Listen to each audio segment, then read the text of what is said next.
I think it's country. A couple of the musicians in the band think maybe it could be rock. We just say it's RhymShot music. And some Bible studies together, and I was probably the most burnout of all. I mean, I have to say, every time that Billie Jo would talk about it, I'd be like, get away from me. I don't want to talk about a band. I'm not going through that again. I just can't do it. And then Jeff started coming over because he lives down the road. Mm-hmm. So it's like we were all just kind of positioned at the right time, the right place. Since June, we've written more songs. Mm-hmm. A lot worked of stuff harder. Has really happened. Yeah. We've worked harder at rehearsals. We've been more dedicated. Had some great opportunities open up for us, and some neat things that's happened for us that who knows what's going to happen. We don't know.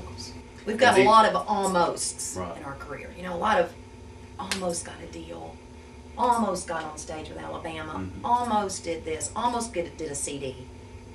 This time, we're going to take it off. I think we got so excited about everything because when you're standing on stage in front of 35,000 people and you've got people wanting your autograph, you think this is what it's all about.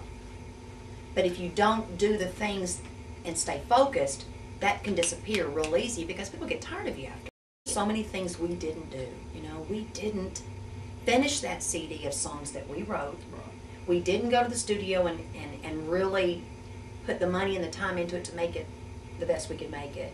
We didn't pitch it, really. We were so busy being on the road, being RhymShot. I'm sure there's a lot of bands out there right now thinking, you know, why do they keep going away and coming back, and going away and coming back?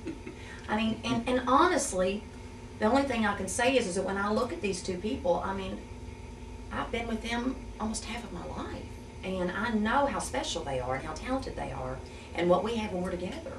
Regardless, and I can't say anything less for the other guys in the band, but it's the three of us that's really, you know, have to work on those harmonies. We have to write those songs. We have to sing them the way that we think is going to be something that people are going to understand. You know, with age comes wisdom. And I think we've been down a lot of roads and we've paid our dues. And it's not that we just keep coming back just because. We've got an unfinished job. Now we have Carl Peterson from Nashville. On drums. On drums. Carl played with us when we played in the late 90s. Kevin Grissom, steel guitar. He plays banjo, dobro. Great utility player. He's from Scottsville. And then we have Trent James from Nashville. He's our bass player. Originally from Green Bay, Wisconsin. Yeah. Brett He would want us to say that.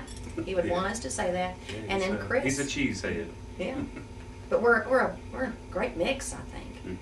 You know, we're all at that mature age. St. Jude's concert at the National Choir Museum. 17th. That was our very first show back together again, with our new players, with the fact that we've got the utility player. We've always wanted banjo. Oh, yeah. We've always wanted dobro, steel. We've always wanted those things. Yeah, he's just added a whole other dimension to our music that we always missed, you know. And Kevin's great. And we just got done playing with Charlie Daniels. Which me and Bill still play on the weekends, you know. We play here locally in Bowling Green, you know, because Bones Kalen and Ronnie Stillwell's just a little. Everybody's just known us as Billy, Jeff, Ronnie, and Bones. But Bones has recently named the band Buck Naked. We went to Nashville. We started the project a couple of weeks ago. We went to Bayou Recording on Music Row. George Clinton is the producer. He has worked with Shania, John Anderson, Alabama, Reba, Martina. He's an awesome producer. We got Nashville pickers. We got Group A pickers that were the best of the best. Eddie Bear on the drums, one of the top shelf drummers in Nashville. Yeah. Cost a lot of money to get him, but he's worth it. Yeah. We got Joe Spivey.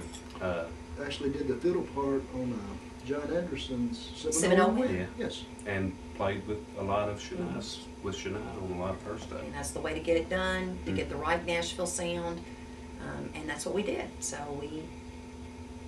wisdom again, thinking everything through. You know, this is our shot at doing this the right way and staying focused. So what are we going to do? And that's what we did. And the one thing I think that we're probably the most proud of is the fact that even though we didn't take our musicians in there, those guys live can knock it out just as great as the studio stuff is. I mean, it's just got more of an edge to it because it's live.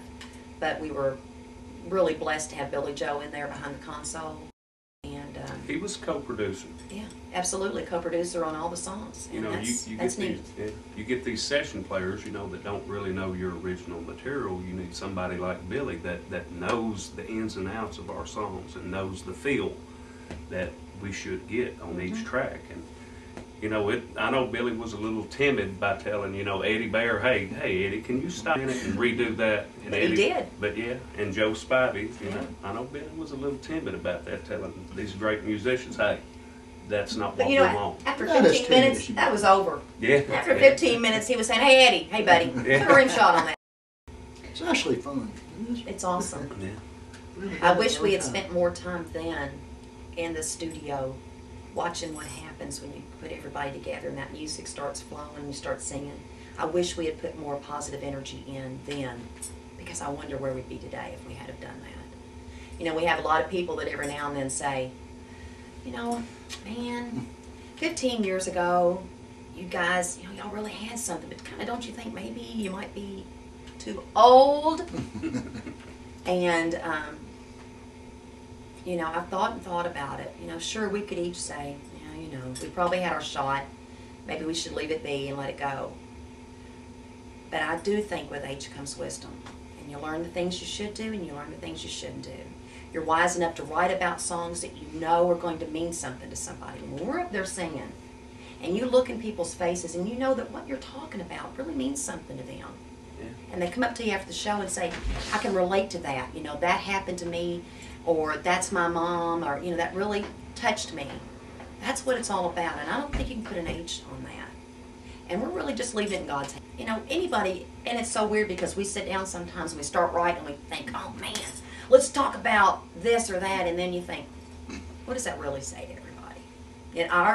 At this point in our life, what does it really say to everybody?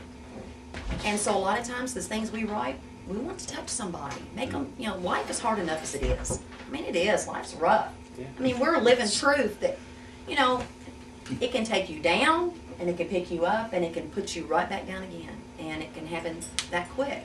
So hopefully our songs, maybe they lift somebody up. Maybe when they're having a bad day, one day when they're listening to a RhymShot song and they can, you know, that song really helped me today. I mean, Jeff's got a song he sings, it's an original called Things Are Going My Way.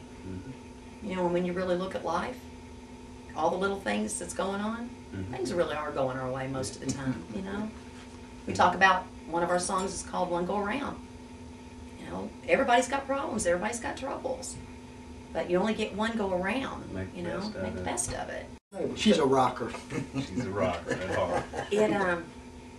It's the kind of song that when you're singing it, it makes you want to get at the edge of the stage. I'm not at the Charlie Daniels show. I'm telling you, if I'd had stairs to get down to that audience, that's where I sung that song from. Yeah. You know, standing on stage is great, but in my wisdom years, I'm not going to call them my older years, my wisdom years, I want to get down there with them. I want to sing, saying it's okay. You know, we only get one go around. Ride it, kicking, screaming all the way down, and I would have done that if I could have got down there to them. That's what I would have done. I'd have to say musically and vocally, that would be one of my favorites. Definitely one of mine. It's good. I like that. Over here, you need to tell something. Yeah. Tell them about that one, Bill. I mean, you're the one that got that one started. Yeah. Are you the one that finished it? It's okay. Well, I don't know what to say about it. Billy came over one night, already had the concept in his mind. Said, what do you think about this? And it was about a young girl whose dad had left her.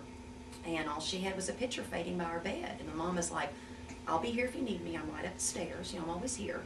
And then the mom passes away. And he got us started on that. And then we just kind of finished it up from there. So that's probably Billy's favorite. I like yours too. Thanks, Bill. It was a lot easier at one point in my life to write songs then than it is now for me. Because I'm so alert this time to what I'm saying. And I don't think I was before. When we would go to Nashville and we'd go in these writing houses and song houses and they'd pitch us songs, oh yeah, that's got a good beat to it. Oh, yeah, that's a good one, I'll do that one. Now, I know I've got something to say, I want to be careful what I say, and I want to mean something. And so when we're writing, I really feel like we're more careful about what we're saying. And, you know, that's important to me, and it's important to all of us out there.